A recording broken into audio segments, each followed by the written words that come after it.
महाराष्ट्रावर अतिवृष्टीच्या रूपानं आपत्ती आलेली आहे। शेतकऱ्यांच्या पॅकेजचं काय झालं असं माजी मुख्यमंत्री उद्धव ठाकरे यांनी विचारलंय। पॅकेजचं पुढे ठिबक सिंचन झालं असा टोला देखील ठाकरे यांनी लगावलेला आहे। तर मदतीच्या नावाखाली शेतकऱ्यांची थट्टा झाली आहे आणि 1 रुपयाचा 2 रुपयाचा पीक विमा देण्यात आलाय असा टोला देखील माजी मुख्यमंत्री उद्धव ठाकरे यांनी लगावला।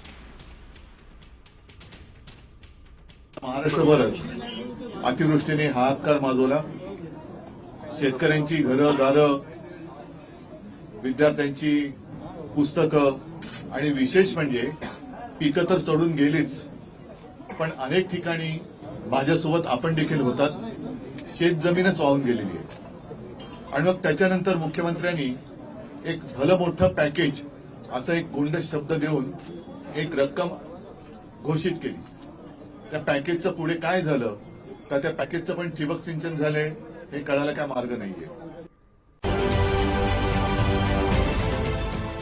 देश विदेशातील प्रत्येक घडामोडींचे लाईव्ह अपडेट मिळवण्यासाठी आता साम टीव्हीच्या सर्व सोशल मीडिया प्लॅटफॉर्मला लाईक, फॉलो आणि सबस्क्राईब करा। तसंच सर्व नोटिफिकेशनसाठी बेल आयकॉन प्रेस करायला विसरू नका।